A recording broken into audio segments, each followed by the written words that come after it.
mababa ang pagtingin sa inyo ng mga motorista. Sobrang nakakahiya na po ang ginagawa ninyo na para bang Brother Jerwin, parang tsamba-tsamba. Sa ngalan po ng public service, hindi pwede yung ganon. Duda pa lang, huli na. Magtrabaho po kayo. Pinakamaganda niyan, umupo kayo, mag-aral kayo. Grabe po kasi, Brother Jerwin, paulit-ulit na. Ilan na ang tumawag sa atin? Marami na po. Ang dami na. Mag-research naman kayo. No?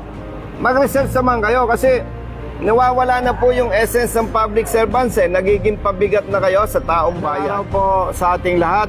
Narito po kami ngayon sa Kuya Simos, Larangan, Mandawi City, Cebu. Nais ko lamang pong ipaalala sa ating mga kapatid sa PNP. Kayo po ay public servants. Sa ngalan po ng ating mga kababayang motorista, hinihiling ko po na magtrabaho kayo ng tama. Marami na po ang tumawag sa amin. Mga nahuli dahil walang license card. At ang iba naman po, ang ipinapresenta ay portal license through LTMS. Sa hindi po nakakalam na kawani ng PNP, partikular ang mga naka-assign sa local police at mga nanghuhuli po ng mga motorista, mayroon pong memorandum ang LTO na dapat po ninyong i-honor ang mga lisensya na papel lamang, walang license card.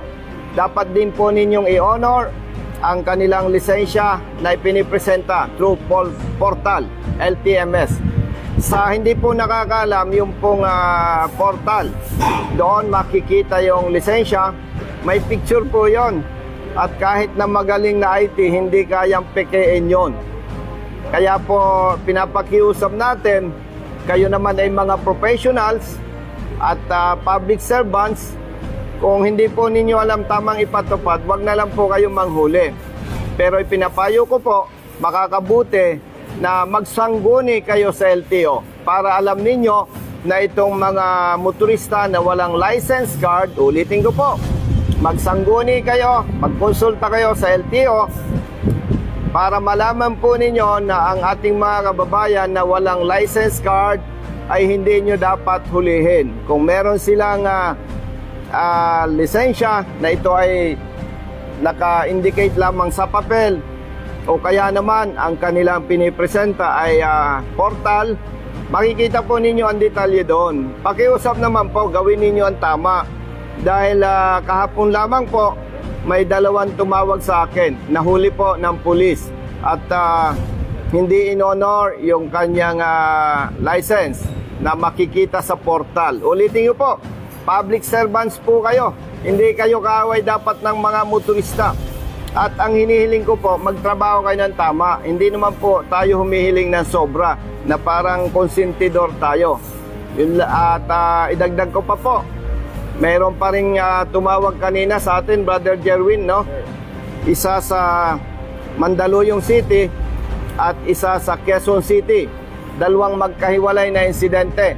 Sila po ay may motorsiklo, wala pang issue na plaka galing sa LTO. Ganon din po, may memorandum ang LTO. Hindi natin pwedeng hulihin, hindi ninyo pwedeng hulihin ang mga sasakyan na wala pang plaka kung ito po ay hindi pa talaga nakatanggap ng plaka mula sa LTO. Hindi naman po kailangang matalino sa pagpapatupad ng batas. Unawain po natin na itong ating mga kababayan na may rehistradong sasakyan pero walang plaka, hindi po nila problema yan. Ang problema po, nasa panig ng ibig po sabihin, kung naunawaan po ninyo yung sinasabing public servants, gamitin naman ninyo ang inyong kukote. No? Imagine, huhulihin mo yung motorista dahil walang nakakabit na plaka doon sa kanilang sasakyan. Samantalang ito, problema. Ay nako, makikipag-ugnayan tayo, Brother Jerwin, sa IAS. Yes, sir. At magsasampa tayo ng kaso dito sa mga pulis na ganito na hindi ginagawa ang tamang trabaho. Nilinawin ko po, mga kapatid, sa PNP, hindi ko po, gawin na lamang po ninyo ang tamang trabaho kasi po talagang nakakaperwisyo kayo. nakakaawa ang mga motorista na katulad nga po ng nabanggit ko kanina. May problema sa LTO. Wala silang license card na mai-provide sa mga kapatid nating motorista. At sinasabi nila na authorized yung license through portal. Authorized din yung license nila na nasa papel lang. And mag-research naman kayo. No? Mag-research naman kayo kasi nawawala na po yung essence ng public servants eh. Nagiging pabigat na kayo sa taong bayan. At ganun din po, ulitin ko na naman. Ang plaka po ng ating sasakyan, hindi yan kasalanan ng mga motorista. Yan po ay pagkukulang ng ahensya ng LTO. Kung hindi nyo alam, makipag-ugnayan kayo sa LTO. Ibig sabihin po, kung ang isang sasakyan ay walang plaka at sinabi na wala pa silang natatanggap na license plate mula sa LTO, hindi nyo sila pwedeng hulihin.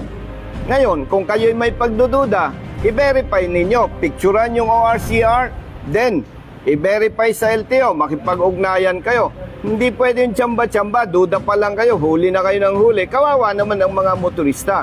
Sino lamang po ang pwede ninyong hulihin? Halimbawa po, ako ay may sasakyan at na-verify ninyo na may natanggap na akong plaka mula sa LTO. Mayroon po akong violation dyan. Ano po? Dahil hindi nakakabit yung plaka. Pero hindi pwede yung magduda lang kayo, huli na. Walang public service doon. Kaya po, muli, pinapakiusap ko po sa mga kapatid natin sa PNP. Gawin nyo po ang tamang trabaho para hindi po kawaawa ang ating mga kababayan na inyong nabibiktima at nang sa ganoon naman po, hindi mababa ang pagtingin sa inyo ng mga motorista. Sobrang nakakahiya na po ang ginagawa ninyo na para bang Brother Jerwin, parang tsamba-tsamba. Sa ngalan po ng public service, hindi pwede yung ganon. Duda pa lang, huli na. Magtrabaho po kayo. Kung gusto ninyo at hindi ninyo kaya ang trabaho, tumawag kayo sa aming opisina at tutulungan namin kayo. Be-verify natin kung dapat bang hulihin at tutulungan po namin kayo. Pero pinakamaganda niyan, umupo kayo, mag-aral kayo. Grabe po kasi, Brother Jerwin, paulit-ulit na. Ilan na ang tumawag sa atin? Marami na po. Ang dami na. Ang dami na po. Nakaka-alarma na. Maswerte lang itong mga pulis na ganito na hindi alam yung ginagawa na trabaho. Dahil ngayon ay campaign period. Kung hindi, nako, kasama ko po ang IAS. Idadagdag ko kayo sa makakasuhan, incompetent, hindi alam ang tamang trabaho. Lilinawin ko po, hindi ko po hinihiling sa inyo na maging mabait kayo sa motorista. Dahil mahirap ipilit yan.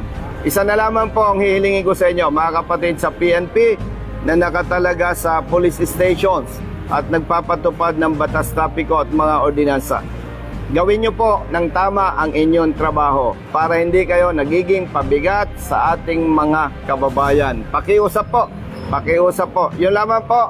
Maraming salamat at doon po sa mga kapatid nating motorista na nahuhuli ng PNP personnel. Kaugnay po dito sa lisensya dahil wala pa kayong license card, ang dala po ninyo papel lang o kaya ay yung portal ang inyo pinipresenta, authorized po yan sapagkat ang LTO may problema. Ganon din po kung ang inyong sasakyan ay wala pang issue na plaka, hindi po kayo maaring hulihin. Hindi pwedeng magduda lamang ang pulis. Dapat po nagtatrabaho sila at nagbe-verify. Kaya nga sabi ko, kung hindi nyo alam ang tamang trabaho, maaari naman po kayong tumawag sa aming opisina para maturuan namin po kayo. Pero pinakamaganda talaga, ang PNP leadership ang mag-initiate para maturuan po kayo, para hindi na kayo nagiging pabigat sa mga motorista. Maraming salamat po at mabuhay tayong lahat. God bless.